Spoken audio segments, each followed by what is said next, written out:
பாருங்க, நீங்கள் மேலே இருக்கும்போதே தாங்க முடியல. அதெல்லாம் வேண்டாம், நீங்கள் அங்கேயே இருங்க. தேடுக்கு சோழன். ஏங்க, தேடிட்டு தாங்க இருக்கேன்னு சோழன் சொல்ல, நிலா ஒரு சின்ன ஓட்டை எடுத்து சோழன் பக்கத்தில் போடுறாங்க.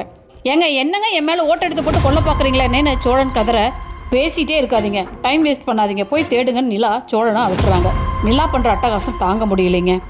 சோழன் ஒரு வழியாக உயிரை கண்டுபிடிக்க, ஏங்க ஒரு சத்தத்தையும் காணோம், இங்கே ஒரு டாக்குமெண்ட் இருக்குங்க, அதை பார்த்தா உயில் மாதிரி தான் இருக்குது, நல்லா காட்டுங்க, உயில் தான் போல இருக்குது, சீக்கிரமாக நீங்கள் மேலே வாங்க நிலா சொல்ல, சோழன் கைத்தை பிடிச்சி மேலே வராரு. நிலா உயிரை பார்க்குறாங்க. சோழன் கீழே விழப்போக நிலா டப்புன்னு சோழன் கையை பிடிச்சிக்கிறாங்க. நிலாவுக்கு பதட்டமாயிடுது. பார்த்து வர மாட்டீங்களான்னு நிலா திட்ட, சோழன் அப்படியே கனவுல மூழ்கி போகிறாரு.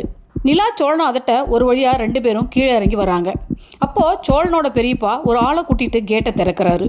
நிலாவும் சோழனும் அவரை பார்த்து ஒரு இடத்துல ஒழிச்சிக்கிறாங்க. சண்முகம் நேராக சீல் வச்ச பூட்டை போய் செக் பண்ணுறாரு. சீலை யாரும் உடைக்கல. நீ பின்பக்கமாக போய் அந்த பூட்டோட சீலை செக் பண்ணிட்டு வா. அந்த பசங்களை நம்ப முடியாது, அவனுங்க யமகாதகங்க, நம்ம அடிக்கடி வந்து செக் பண்ணணும் அப்படின்னு சொல்லி கூட வந்த ஆளை அனுப்புகிறாரு. அந்த சமயம் நிலாவை ஏதோ பூச்சி கடிக்க, சோழன் ஏதோ என்ன கடிக்குதுன்னு கத்த, சோழன் நிலா வாயை கப்புன்னு பொத்துறாரு. நிலா அப்படியே சோழனை பார்க்குறாங்க. நிலாவுக்கு மனசுக்குள்ள பட்டாம்பூச்சி லட்சக்கணக்கில் பறக்குதுங்க. சண்முகம் கூட வந்த ஆளும் கிளம்ப, சோழன் நிலாவை கேட்டு மேலே ஏற்றி பத்திரமா கீழே இறக்கி கூட்டிகிட்டு வராரு. 2 பேரும் காருக்கு வராங்க. நிலா அந்த டாக்குமெண்ட்டை செக் பண்ண சந்தோஷத்தில் முகம் அழகுதுங்க. இதுதான் அங்கிளுக்கான உயிலுங்க அப்படின்னு நிலா சொல்ல, சோழன் உயிரை வாங்கி பார்த்து சந்தோஷப்படுறாரு. 2 பேரும் ஹோட்டலுக்கு வராங்க. ஏங்க, நான் இங்கேருந்து கிளம்பும் போது அந்த உயில் இருக்கா இல்லையா, எங்கே தேர்றதுன்னு ஒரே யோசனையாக நம்பிக்கை இல்லாமல் தான் கிளம்பணும். ஆனால் இப்போ பாருங்க, இந்த உயில் நம்மள்கிட்டே பத்திரமா இருக்குன்னு நிலா சொல்கிறாங்க. இதெல்லாம் ஒரு பெரிய சாதனை தாங்க அப்படின்னு சோழன் சொல்ல, நிஜமான புகழ்ச்சி மாதிரி தெரியலையேன்னு நிலா சொல்ல, I mean how to say that in Tamil.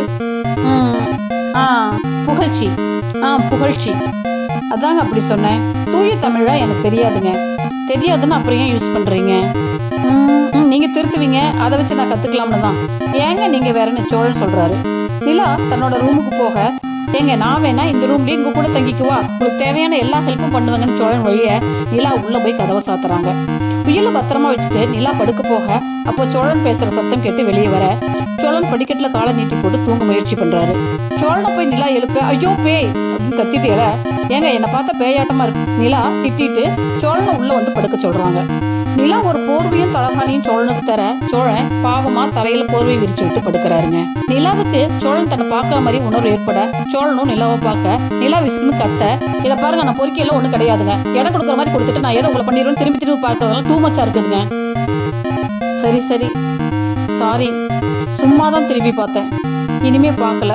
என் மனசு என்ன இப்படி போகுது, எப்படித்தான் கண்டுபிடிக்கிறாளோ. கட்ட பொண்டாட்டியை ரசிக்க கூட முடியல. சோழன் புலம்பிகிட்டே தூங்குறாருங்க.